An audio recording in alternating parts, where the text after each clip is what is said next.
Alright, so I'm here in the parking lot of a local community college. Just wanted to make a quick video about my new bride.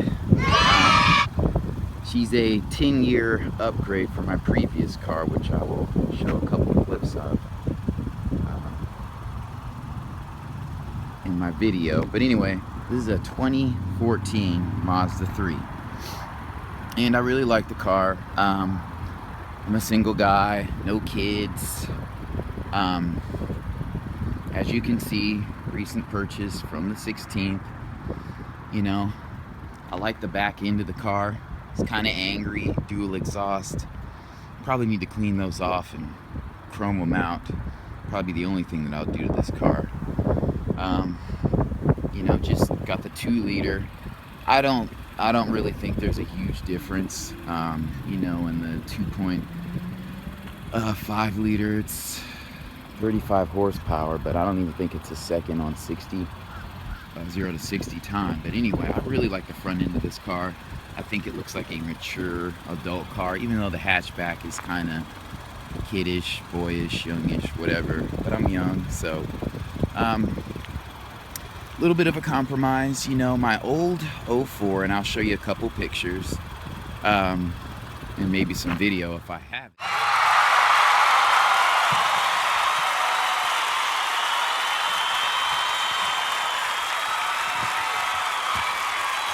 It had leather, a sunroof, and fog lights. So those are the 3 things that I'm kind of missing. But you know, really, I'd rather have this one. This one has some upgraded features like Bluetooth, blind spot monitoring, which is really, really good for me because I'm not going to get in an accident. But if I were, it'd probably be having to do with a blind spot because I just get over. I put on the turn signal and move over like no one's there every time. So anyway, excuse me. Let's take a look at the engine. It does have keyless entry and remote push button start. So I'll go ahead and show you that feature. But while we're in here, you know, I'll show you the cockpit here. Pretty standard layout. You know, this touchscreen's kind of weak. You know, the controls are pretty basic, but it's a good car, you know. Engine sounds good for a little 4-banger, not too loud, but like I said, you have dual exhaust, got traction control. I have no idea what that is. Oh, blind spot monitoring off, which I would never do. And I'm sure if I had the Grand Touring model, it'd have these 3 guys filled in. The only thing that I'm missing, leather's great, but you know, it's kind of harder to take care of. But obviously, I accidentally cut off the last video, but anyway, I'm missing the sunroof. But you know, the back, it's kind of small. You know, well, I'll finish going over the features of the vehicle. Got my dirty seat here, but anyway, I mean, the seats look good. You know, this is a seat. They're not really made for bigger people. I mean, this is, you know, I mean, it's a compact car, but you know, there's the seat there. And I know this video is probably really shaky. I'm shooting the iPhone 7S or 7 Plus. I haven't come out with the 7S yet. But anyway, let's take a tour of the back seat.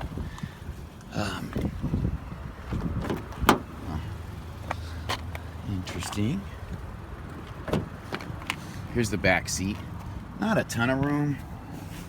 You know, I get in and I'm gonna have to move this seat forward to have some room, which it does have a lot of leg room. Like my ex was in here, she's riding in this seat. She didn't adjust it, but she's 6 foot, and obviously no one can fit back here unless we move the seat up. But even if you do, I mean, you can fit 4 adults comfortably. Obviously 5 is gonna be a bit of a, you know, hassle. But anyway, you know, the interior looks clean. Nothing too fancy going on. You know, I wish it was 2-tone, but whatever. I don't care. Got a matte pocket back here, so that's cool. Before we go to the hatch, though, I will show you this. We'll change the viewing angle a little bit here. So, before we go to the hatch, I'll do this. So, you got your gauges, and you control, you know, you can control your Bluetooth from here. You know, you got your cruise control there. The CD deck is here.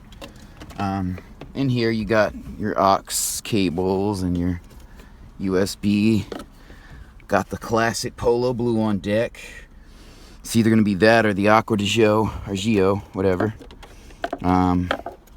Got your second power outlet there, which is cool. And side note, got this charger, super cheap charger from Walmart. It charges better than the OEM wall charger I got from Apple when I first bought the phone. And it's not a refurbished phone or anything like that. It was straight out the box, brand new. So, but yeah, this is the interior. Glove box is here. But yeah, I'll show you this feature. So this is a start-stop engine deal.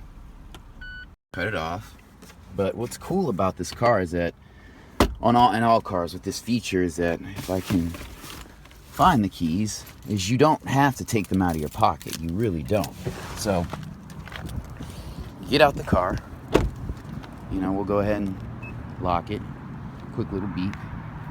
But as you can see, placing the keys in my pocket, walking toward my sexy Mazda 3, and press the button. Opens right up.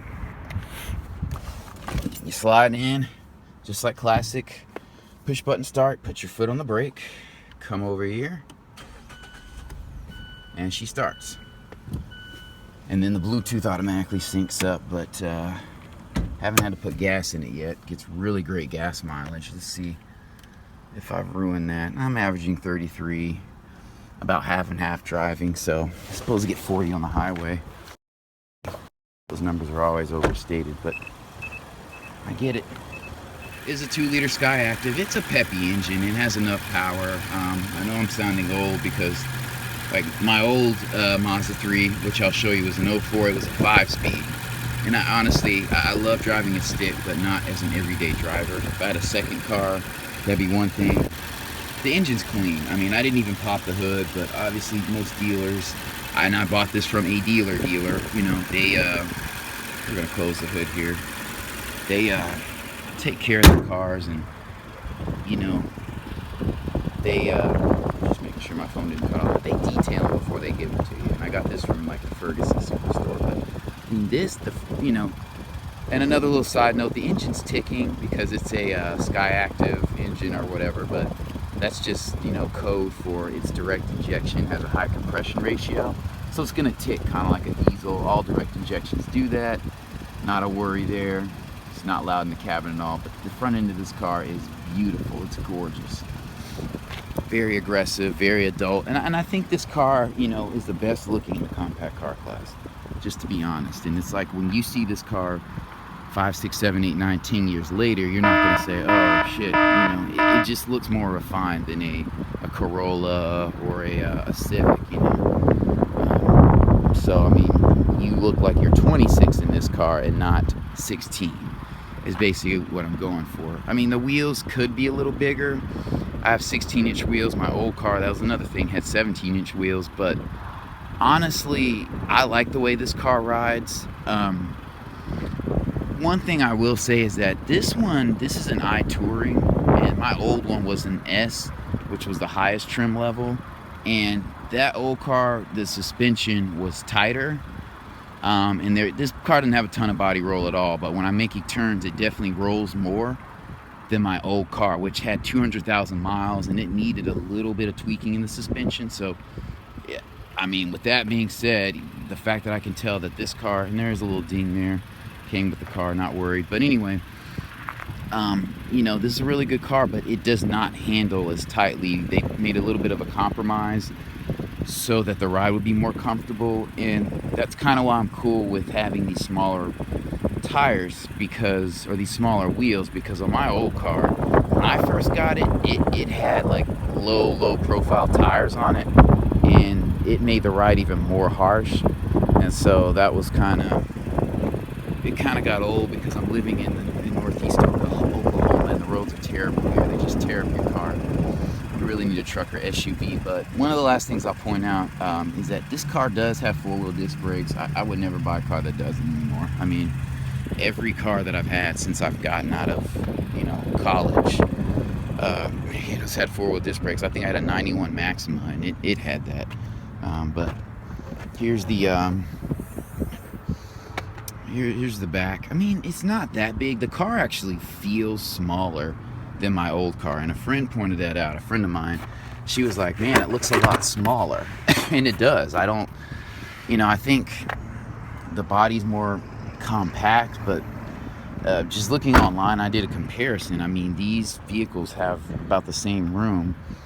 It's like 1 or 2, it's like 3 or 4 inches of cubic inches of space less than the first gen that I had, and then I don't know what the second gen is, but all in all, it's a good car, nice fit.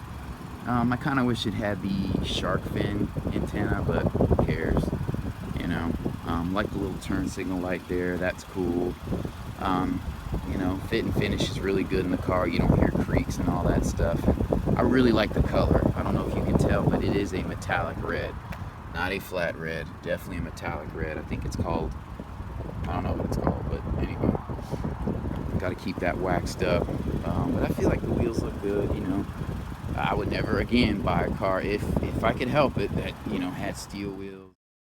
Okay, so the rest of this video is pretty much me doing a little driving and rambling on. So I'm just going to end it here.